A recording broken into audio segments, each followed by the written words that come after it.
Selamat datang di podcast Dokter Gigi Gaul, podcast Gigital Seputar, spesialis kurang terkenal. Pada episode kali ini, hostnya hanya bertiga dulu, sebab yang satu host lagi sepertinya sedang ada kesibukan tersendiri. Kali ini saya akan ditemani oleh Dokter Gigi Indra Gunawan atau Igun, dan Dokter Gigi Faisal Hamdi, a.k.a. Dr. Fai, a.k.a. Dan pada kesempatan kali ini, sepertinya saya tertarik untuk membahas mengenai menyampaikan kabar buruk pada saat pasien penderita kanker mulut, kanker rongga mulut harus mengetahui kenyataan yang ada, gitu ya. Misalnya ada satu pasien yang datang kemudian dilakukan biopsi dan sebagainya dan telah tertegakkan diagnosanya sebagai kanker rongga mulut. Kita sebagai dokter dalam penyampaian kabar buruk ini baiknya seperti apa gitu. Sebab saya juga ada pengalaman-pengalaman tertentu yang di mana pasien ada yang bisa menerima dengan baik dan pasien nggak bisa menerima dengan baik. Jadi mungkin di sini dengan sharing di sini bisa didapat tips dan trik untuk kawan-kawan lain yang mungkin non spesialis penyakit mulut atau bahkan juga spesialis penyakit mulut bisa mendapatkan pencerahan bagaimana cara menyampaikan kabar kurang baik ini, kabar buruk mungkin bisa dibilang ya, kabar buruk kepada pasien mengenai kondisi yang sedang dideritanya. Oke, sebagai pembuka saya sedikit panjang dulu di awal. Saya mau berbagi pengalaman. Misalnya ada satu pasien saya yang ada kasus kanker mulut ini di anak usia 18 tahun. Anak usia 18 tahun datang dengan kondisi lidahnya udah dengan kondisi lidah yang lesinya ini udah berantakan istilahnya. Udah hampir 100% tanpa pemeriksaan pun sepertinya ini kanker mulut gitu ya. Dan dirujuk untuk dilakukan biopsi dan hasilnya keluar.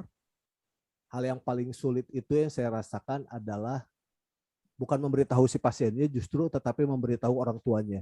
Gitu ya, menyampaikan kabar bahwa anak Anda menderita kanker di usia 18 tahun yang sebenarnya ini adalah usia di mana seseorang atau anak ini masa depannya sedang ditentukan. Dia mulai menentukan kuliah untuk menentukan keinginannya menjadi apa gitu ya. Sedangkan kita menyampaikan kabar buruk bahwa si anaknya ini menderita kanker mulut.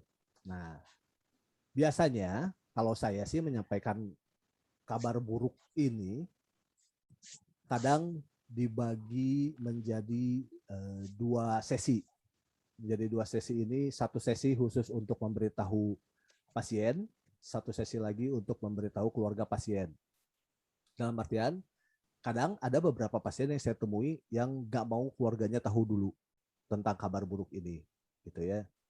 Dan kalau misalnya si pasiennya meminta bahwa kita juga nggak menyampaikan dulu ke keluarga, ya kalau saya sih mengikuti keinginan pasien.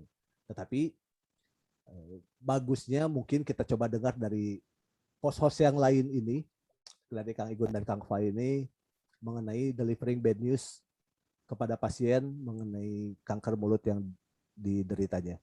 Ada yang mau dibahas, Kang Igun atau Kang Fai? Sok, maka. Kalau gue sih biasanya Ini kan tidak nggak pernah mudah menggunakan gitu ya. Iya, tidak pernah mudah. Ya, benar. Apalagi ya kalau kita ya seperti tadi pasiennya masih muda atau bahkan yang datang tuh dia selalu berdua sama suami atau Atau pernah ada kerabat satu ya. kasus ibu tunggal dengan 3 anak gitu. Wah, itu mah nangisnya Nah, parah gitu ya. Anak saya tapi harus nunggu kadar sama siapa dan kadar sebagainya. apa?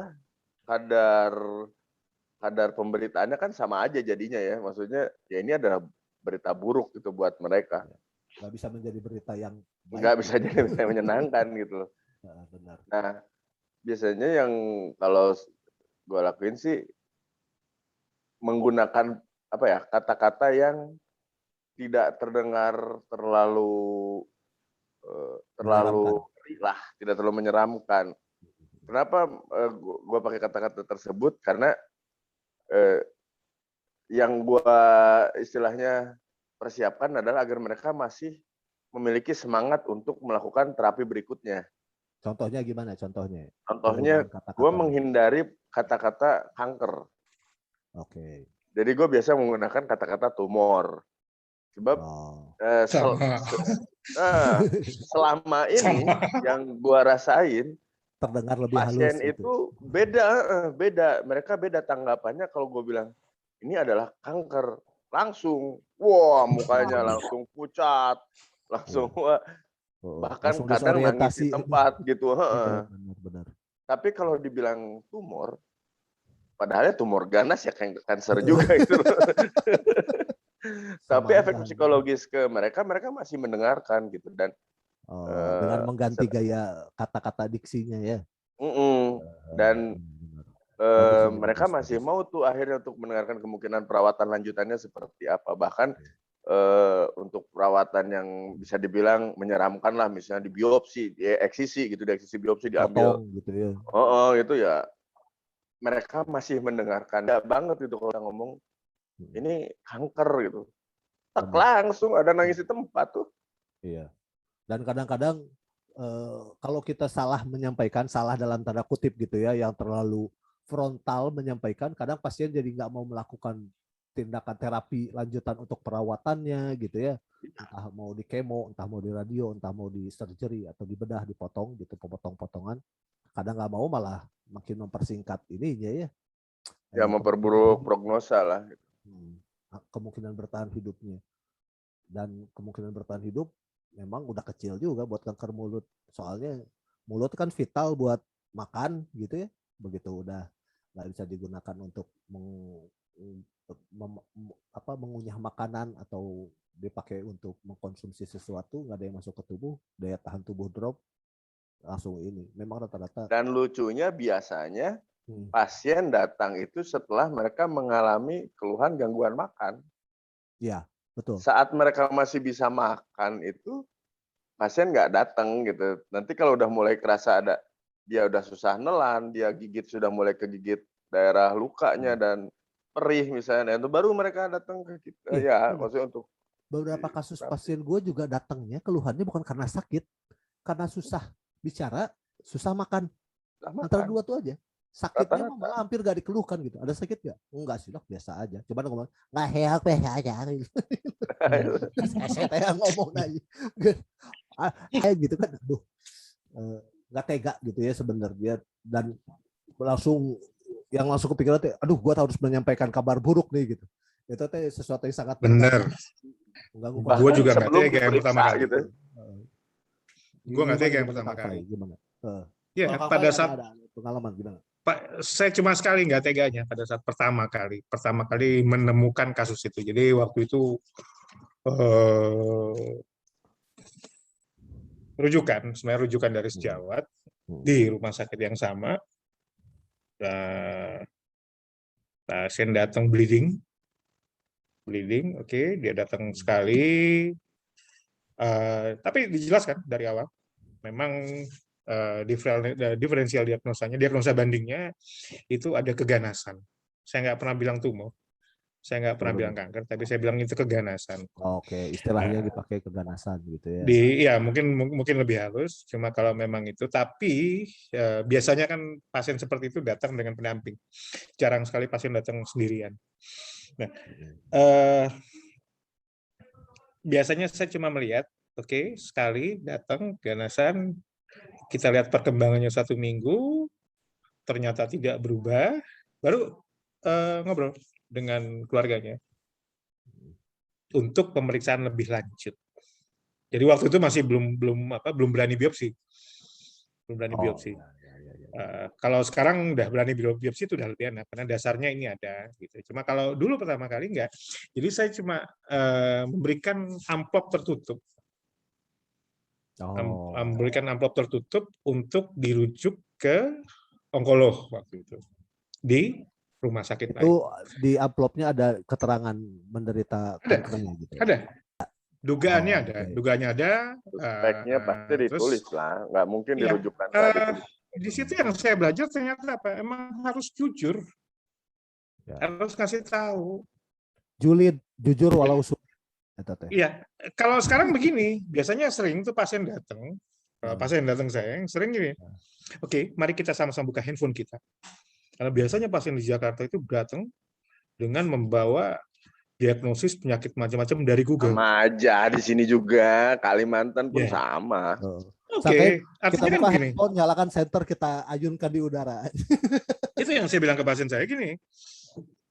Kita sama-sama buka kita sama-sama buka Google. Coba tolong cari keyword ini, misalnya serostomia, nah, gitu kan. Nah, oke, sudah, gitu. Oke, ada yang mau ditanyakan ke saya? Biasanya saya jelaskan. Ini bukan apa-apa. Nah, OSCC juga saya jelaskan. Ini bukan apa-apa. Padahal ini apa-apa. Nah, itu bisa dijelaskan dan dia bisa terbaca di situ.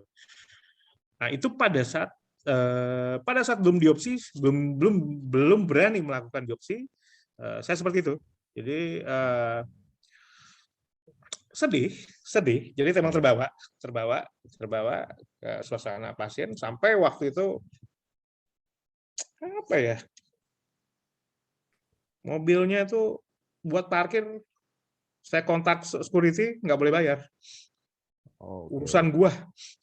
Sampai begitu. Tapi berikutnya udah enggak. Jadi semenjak sudah sering melakukan biopsi, itu lebih enak. Dasarnya lebih enak. Kita bisa jelaskan, oke, ini pada saat ini nanti ada rencana tindakan seperti ini, dugaannya begini, kita pakai diagnosa bandingnya segini. Diagnosa banding pakai 75 lah atau 7. Jadi kita bisa elimin satu-satu dan itu bisa dijelaskan kepada pasien. Intinya sih gini, jangan berbohong. Oh iya, berat memang. Boleh. Kalau berbohong sih nggak bisa. Kalau menurut bukan berbohong dalam arti begini, karena memang pada saat awal kan kita bisa nggak tega. Pada saat pertama kali biasanya kita nggak tega, tapi berikutnya sih nggak. Berikutnya kita berikan alternatif, sisi-sisi alternatif, mulai dari diagnosisnya, diagnosis kemungkinan arahnya seperti ini, ada dijelaskan seperti itu. Dan itu saya rasa untuk pasien-pasien di Jakarta bisa mengerti. Cuma masalahnya apakah yang bersangkutan nanti bisa mengerti juga pada saat keluar dari ruangan kita atau enggak, itu yang kita berusaha pada saat sekarang ini untuk tidak tahu, karena ngebayanginnya juga saya udah nggak ini. Sebenarnya bukan di situ masalahnya, Gam. Jadi masalahnya sekarang kalau seandainya memang ada keganasan, alhamdulillah biasanya untuk bidang-bidang kita yang sering itu masih kita dapatkan itu keganasan kanker lah ya. Stadiumnya berapa? Diferensiasinya masih berapa? Antara diferensiasi 1 dengan 2 masih operable. Alhamdulillah syukurnya yang sering seperti itu. Jarang sekali kebetulan untuk spesialis penyakit mulut dapatnya yang sudah inoperable. Biasanya kalau udah begitu pasien nggak lari ke kita gitu. Tapi yang kebetulan ini bedanya, Bro. Benar. Ya. Gimana? Jadi gini, mungkin yang nggak tahu ya, kalau menurut gua dari segi pasiennya tuh sebelumnya gini, tolong dijelaskan dulu, Gam. Diferensiasi keganasan itu, diferensiasi kanker. Yang orang sering bilang itu stadium. Yang dikatakan masih bisa dioperasi itu stadium 1, stadium 2. Yang stadium 3 dengan 4 itu sudah inoperable. Berarti kita bicara kemungkinan rencana perawatan, keberhasilan perawatan itu ada di stadium 1 dan 2. Syukur-syukur biasanya dokter itu menemukan kondisi pasien dalam stadium 1 dengan 2. Ya, itu alhamdulillah. Itu biasanya ya sudah 3-4 itu biasanya kita akan berbicara lebih lain lagi, lebih sayang lagi kepada pasiennya. Oke, lanjut. Stadium 1 dan 2 mah alhamdulillah ketemu stadium 2. Ketemu 3-4 mah udah innalillah gitunya. Ya, tapi gini, yang tadi kenapa gua maksudnya bukan nggak setuju ya. Kita ngelihat kayak pasien losal, pasien kan di rumah sakit swasta nih. Pasien-pasien gua kan di negeri ini. Dan kebanyakan kalau pasien gue gimana? Ya di tempat elu mah yang di pinggiran gitunya. Iya, maksudnya di ya. Pontianak kota keren kota besar gitu. Pontianak kota besar itu.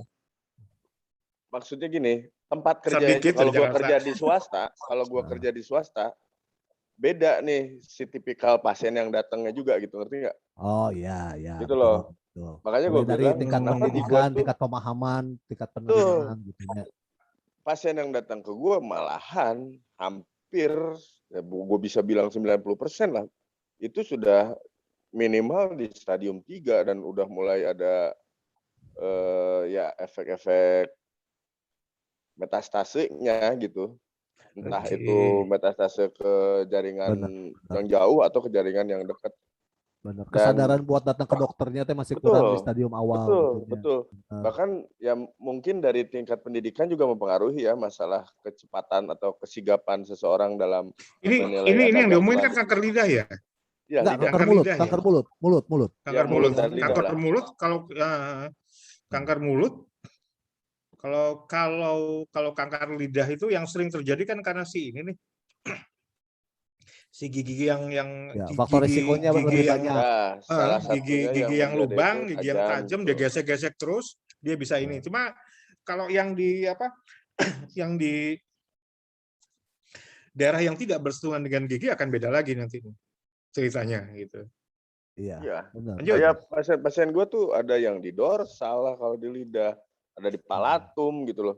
Dan mereka rata-rata datang ke kita itu bisa dibilang memang rujukan ya, rujukan atau mereka datang nggak langsung ke PM gitu loh. Poli penyakit mulut. Mereka seringnya sih ke umum atau kadang bahkan dari bedah dikirim ke gua gitu, dari bedah mulut gitu. Nah, itu kondisinya biasanya sudah berjalan lama gitu, bahkan ya hitungannya lah antara 5 sampai setengah tahun mereka baru setelah dari kita anamnesa nih kan pasien yang anamnesa ini mulainya kapan dan lain sebagainya, itu biasanya di jangka waktuan 5 bulan atau 6 bulan setelah mereka ada gangguan pertama. Dan seperti tadi, mereka baru datang setelah mereka merasa bahwa mereka benar-benar udah nggak bisa makan misalnya. Ya, gangguan Benar-benar udah nggak fungsi. bisa ngomong gitu. Ya, gangguan Udah fungsi. mengganggu banget ini. Iya, selama belum itu ya rata-rata pasien gue juga pada nggak datang juga gitu. Dianggap cuma datang sariawan aja terus ya. dianggap biasa aja, dianggap bahkan banyak sekali yang di awalnya itu menggunakan obat sendiri lah, istilahnya ngobatin sendiri gitu. Apa mereka banyak yang Obat memakai kata obat tetangga. kumur. Ya, Obat kata gitu. tetangga, kata Mbah Google. Dan itu mereka lakukan gitu. Iya, benar. Ya benar. mungkin karena daerah gua ya, dan gua rasa memang tipikal pasien yang di tempat kita bekerja juga akan mempengaruhi gitu. Si Budaya. awareness mereka terhadap kelainan di badan mereka. Benar. Gitu sih. Ya. Gue juga ada pasien-pasien yang Jadi caranya ngasih taunya gimana Gun waktu itu? Nggak Ya, dikasih tahu? selalu dikasih tahu, hanya menggunakan bahasa-bahasa kayak tadi. Ya, penggunaan Yang lebih mudah istilah-istilah yang dimengerti lebih buat mereka. Jadi cara-cara memberitahunya jadi benar-benar apa ya, basic lah. Tapi Basic banget. pernah nggak gini? Pernah nggak? Itu tadi ya kita ngebahas mengenai berbohong nih. Ini agak menarik nih. Pernah nggak melakukan kebohongan kepada pasien yang secara klinis udah kelihatan bahwa itu adalah keganasan, tetapi kita masih memberi harapan palsu atau tiruan kepada pasien bilang ini ada kemungkinan bisa jadi keganasan, bisa enggak ya, gitu. Pernah nggak? Oh, gua pernah. Tahan dulu. Kita break buat ke bagian keduanya. Ya, oke.